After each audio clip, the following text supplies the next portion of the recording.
De fleste mennesker jobber hardere end nogensinde, men ser mindre resultater. Florence Scovel Shinn opdagede noget urovækkende.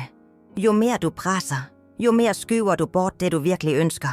Det findes en skjult lov, som vender alt, du troede, du vidste om succes på hovedet. Hun kaldte det loven om mindste modstand. Og det, hun fandt, vil ændre, hvordan du ser på indsats for altid. Det er et gammelt ordtak, som siger, at ingenting er værdig kommer uden hardt arbejde. Men hvad om selve arbejdet blokerer strømmen? Hvad om kampen, du lever i, faktisk er det, som holder dig fanget? I dag skal jeg vise dig, hvordan en enkel ændring i din indre holdning kan tiltrække se overflod, du aldrig tvang frem, og hvorfor de, som hviler i tillid, ofte modtager mere end de, som stræver i frygt. Det var en vintermorgen i Oslo. Ingrid sat ved vinduet med en kop te, stirrende ud på den frosne fjorden. Hun havde netop mistet jobben sin, og bankkontoen hendes krympede dag for dag. Hver morgen vågnede hun med en knude i magen. Hun sendte ud søgnader, ringte kontakter, forhandlede med sig selv om, hvad hun kunne have gjort anderledes. Men ingenting bevægede sig. Det var som om livet havde låst sig fast. En kveld fandt hun en liten bog på hylder til veninden sin. Den var slidt med gule sider og en myk blå perm. Florence Scovel Shinn stod det på forsiden. Veninden sagde bare, læs kapitlet om modstand. Ingrid troede ikke på slike ting. Hun var en praktisk kvinde. Men den kvelden, mens snøen faldt tungt udenfor, læste hun ordene, som skulle ændre alt. Florence skrev, det du kæmper imod, forstærker du. Det du slapper af i, åbner du for. Ingrid lagde bogen fra sig og bare stirrede. Havde hun virkelig kæmpet imod livet sit? Havde al uroen, al kontrollen, al frygten faktisk været det, som stængte dørene? Hun bestemte sig for at prøve noget nyt. I stedet for at vågne med angst og tjekke e-posten umiddelbart, satte hun sig ved vinduet og sagde højt, jeg stoler på, at alt jeg trænger allerede er på vej til mig. Det føltes rart først. Næsten forfængt. Men hun fortsatte. Dag efter dag. Ikke som en besværgelse, men som en indre aftale med universet. 2 uger senere ringte telefonen. Det var en gammel kollega, hun knapt havde tænkt på. Han tilbød hende et projekt, midlertidigt, men godt betalt. Hun takkede ja. Projektet førte til et andet, og endda et. Inden 3 måneder havde Ingrid mere arbejde, end hun havde haft på 2 år.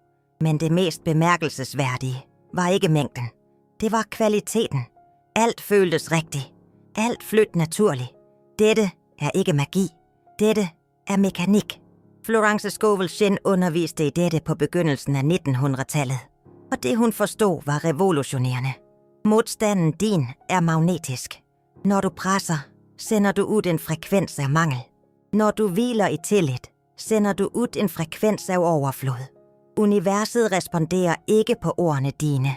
Det responderer på vibrationen bag ordene. Tænk på vand. Når du forsøger at gribe det hardt, render det mellem fingrene. Men når du holder hændene åbne og rolige, kan du holde det. Slik er det med alt du ønsker. Det du jagter på, flygter. Det du inviterer med ro, kommer. Lad mig fortælle dig om en anden historie. Det var en mand i Bergen, en gründer, som havde forsøgt i årevis at få investorer til sit projekt. Han havde perfektioneret præsentationen sin, ringt hundredvis af kontakter, sovet lite og spist dårligt. Han var besat, men hver gang han kom nær, faldt aftalen gennem. Han begyndte at tro, at universet var imod ham. En dag snakkede han med en ældre rådgiver, en kvinde, som havde læst Florence Scovel Shinn i mange år. Hun sagde til ham, du beder ikke om hjælp, du tigger. Og tiggerens energi tiltrækker se medlidenhed, ikke partnerskab. Manden blev sint først, men så indså han sandheden i det. Han havde gået ind i hvert møde desperat. Hans energi skreg, jeg trænger dette, og investorer kender desperat energi på kilometers afstand.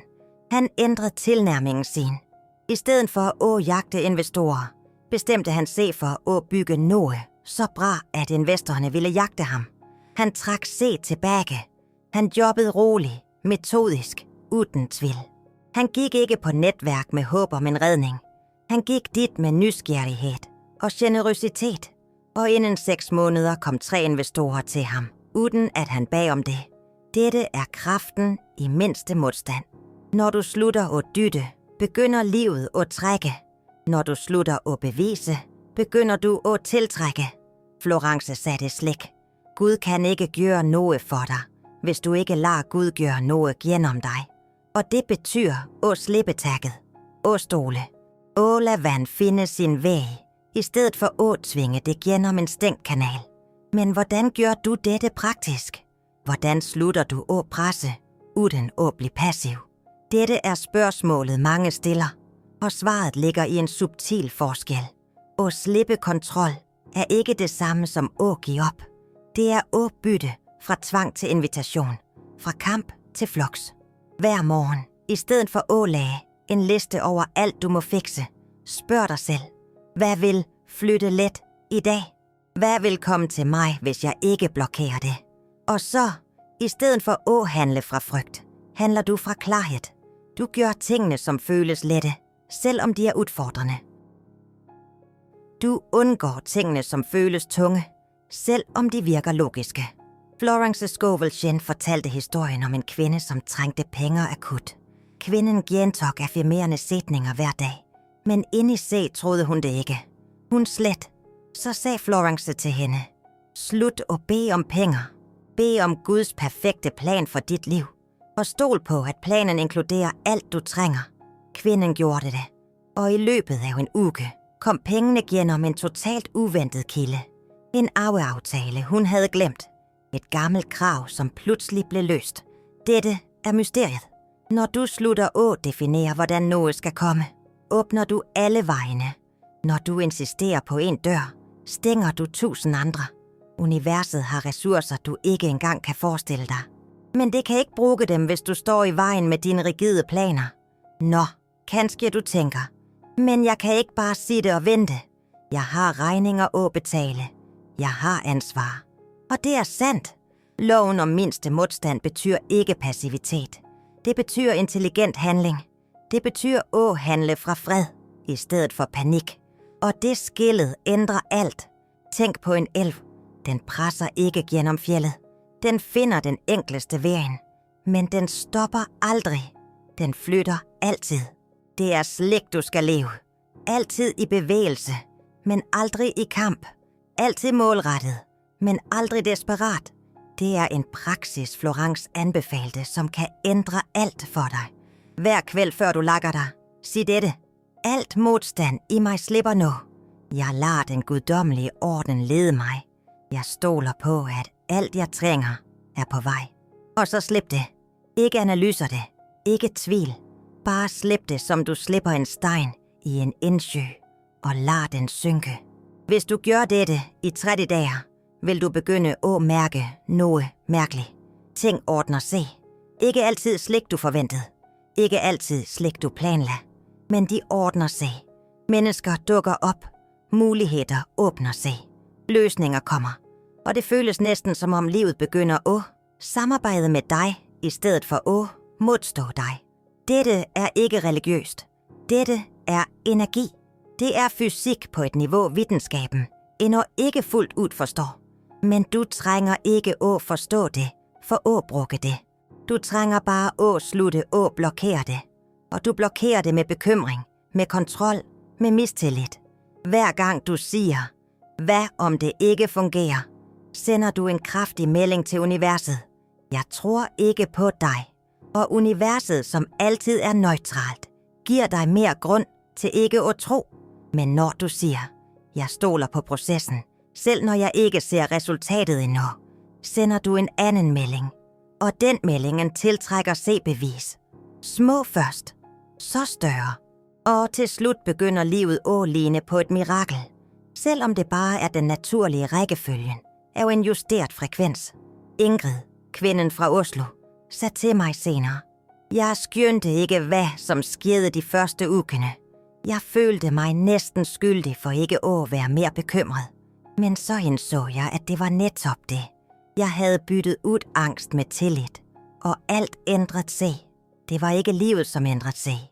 Det var mig. Og når jeg ændrede mig, ændrede livet sig. Dette er sandheden, Florence Scovel Shinn ønskede, at alle skulle vide.